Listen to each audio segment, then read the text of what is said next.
মাননীয় প্রধানমন্ত্রী খুলনাকে স্পেশালি দেখেন। তার ফলে শেখ হাসিনা মেডিকেল বিশ্ববিদ্যালয় হচ্ছে, তোমাকে 250 কোটি এখন আধুনিক হাসপাতাল হচ্ছে।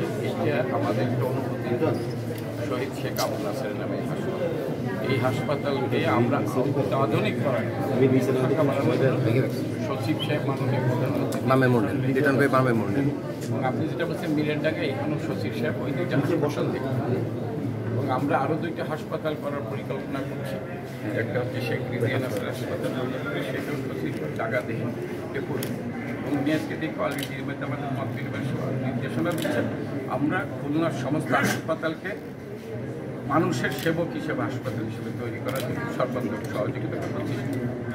খুলনা মেডিকেল কলেজ হাসপাতালে একটা বিশেষ অ্যাম্বুলেন্স দিয়েছে ভারত সরকার, কিন্তু সেই অ্যাম্বুলেন্সের লোকবলের কারণে সেই অ্যাম্বুলেন্সটা নষ্ট হতে বসেছে, দীর্ঘদিন সেটা বন্ধ আছে। এইটাই জনবল নিয়োগ হবে কিনা, এটা সচিব মহোদয়ের কাছে আমাদের প্রশ্ন। ধন্যবাদ। আমি আপনার কাছে শুনলাম যে আমাদের লোকবলের অভাবে মেডিকেল কলেজের অ্যাম্বুলেন্স চলছে না হাসপাতালে। আমি ওখানে আমার বক্তব্যে আপনি ছিলেন কিনা বলে আসছি যে আমাদের জনবল নিয়োগের যে প্রক্রিয়া, ডিরেক্টর সাহেবকে করা নির্দেশনা দিয়ে আসছি যে আমরা সারা বাংলাদেশে আমাদের নিয়োগ চলছে। উনি আমাদের কাছে এখনও পারমিশনের চান নেই, সরকার চান নেই এখনও। আমি বলে আসছি যে আপনি ইমিডিয়েট আপনার রাজস্ব খাতে যে সমস্ত জনবল আপনার পদ খালি আছে আপনি ইমিডিয়েট পাঠাবেন, আমরা কাগজপত্র পরীক্ষা করে পারমিশন দেবেন এবং আপনি এটা নিয়োগ করবেন। আমি বলে আসছি অলরেডি। তো এই অ্যাম্বুলেন্স যদি ড্রাইভার না চলে তাহলে এটা আমার জানা নেই। আমি মনে করি যে ডিরেক্টর সাহেব এটা নিজে ব্যবস্থা করতে পারতেন, কারণ একটা ড্রাইভার হবে অ্যাম্বুলেন্স চলবে এটা আমার কাছে অবিশ্বাস্য মনে হচ্ছে। আমার কাছে অবিশ্বাস্য মনে হচ্ছে। পদ খালি থাকলে তো আমরা একটা ডিরেক্টরের ক্ষমতা নিয়োগ করার আমি শুধু আমরা ছাড়পত্র রাখতে পারি। আর একটা বিষয় আপনার কাছে অবগত করবো, সেটা হচ্ছে খুলনা মেডিকেল কলেজ এবং আবু নাসের হাসপাতালে, দুটো হাসপাতালেই ওষুধ চুরি হাতে নাতে ধরা পড়ছে খুলনা আবু নাসের হাসপাতালে এবং খুলনা মেডিকেল কলেজ হাসপাতালে বিষয়টা তদন্ত প্রায় 2 মাস ধরে। কি তদন্ত করছে আমরা জানি না, এই বিষয়টা আপনারা কিভাবে দেখবেন?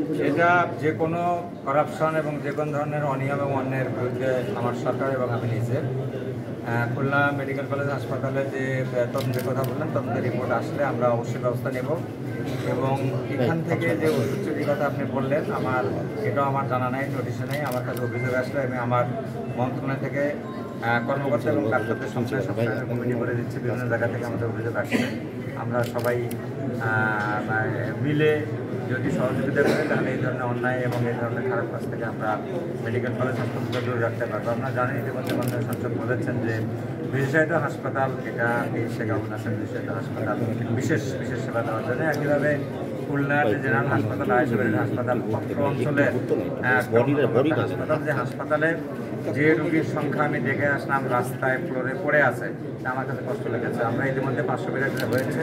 আমি মাননীয় সংসদকে বলেছেন যে উনি যদি ওনার স্পেস থেকে থাকে সরকারের কাছে যদি উনি দাবি করেন এটা আরও উন্নতি করার জন্য 800 হোক 1000 হোক, এটা সরকার অবশ্যই সেই বিষয়ে বিবেচনা করবে। সেই মন্ত্রী মহোদয়কে আমি সেটা বলেছি।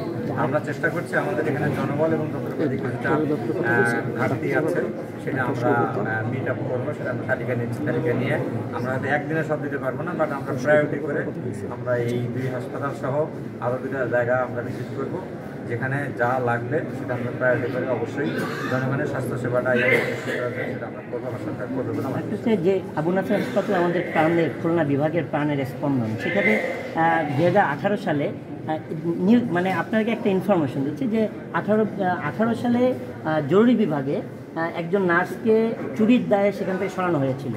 পরবর্তী সেই জায়গায় আবার সেই নার্সকে দেওয়া হয়েছে। এছাড়া আপনার স্পিন্ডার নিয়ে 400 স্পিন্ডার নিয়ে একটা ছিল যে দীর্ঘদিন হঠাৎ দুর্ঘটনা ঘটতেছে, ঘটার পরে সেটা তদন্তের আলোর মুখ দেখছে না।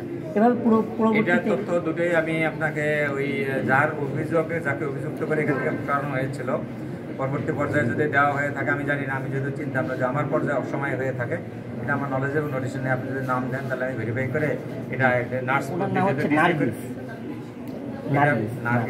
আমি জানলাম যে ডিজি করতে পারে, এটা ক্ষমতা আমার ক্ষমতা ডিজি ব্যবহার করে। আর পরে যেটা বললেন সে বিষয়ে আমার নলেজ আছে। যদি আমাদেরকে একটু ক্লু দেন তাহলে আমরা অ্যাকশন নিতে পারি। বর্তমান যে নাচে হাতে নাতে ধরা পড়লো সেও কিন্তু বহাল তবিয়াতে আছে এবং তদন্ত চলছে, মানে তার তো আগে একটা ব্যবস্থা নেওয়া উচিত ছিল তার। এটা ঔষধ বিক্রি হচ্ছে, আমি ভাইয়ের সাথে একটু ক্লাস করি, ঔষধ বিক্রি হচ্ছে, নার্সরা ঔষধ বিক্রি করে দিচ্ছে, বাইরে দিয়ে যাচ্ছে, কিন্তু চোরের নামে মামলা হচ্ছে, কিন্তু যে বিক্রি করছে তার নামে কিছু হচ্ছে না। না, এটা খুবই দুর্ভাগ্যজনক। এটা আমাদেরকে একটু তথ্য দিয়ে সাহায্য করেন, আমরা দেখেন আমরা কি অ্যাকশন যাই। আমরা ইতিমধ্যে আমি এখানে মিডিয়ার সামনে বলা ঠিক হবে কি না, অনেকগুলা বাংলাদেশে অনেকগুলো হাসপাতালে এই ধরনের অভিযোগ আমাদের কাছে আসে এবং সবগুলাই মোটামুটিভাবে আমরা কগনিজেন্সে নিয়ে ইনকোয়ারি করে আমরা অ্যাকশনে চলে যাচ্ছি আর কি। এটা আগে কী হয়েছে আমি বলতে পারবো না, বাট আমার এই বিগত 4-5 মাসে অনেকগুলো হাসপাতালে ডাক্তারকে আমরা আমাদের এই প্রক্রিয়া নিয়ে এসে, আইনের প্রক্রিয়া যেটা প্রমাণ হয় তাহলে তাকে আমি আজকে বলছি যে সে তাকে বাড়ি দিতে হবে, প্রাইভেট ব্যবসাকে ডাক্তারের খাইতে হবে আর কি। আমরা খুবই, আমার মন্ত্রী এবং আমি খুবই বেশি ডিটারমাইন্ড আর কি। ঠিক আছে, থ্যাংক ইউ। আমরা কথা বলবো, দেখি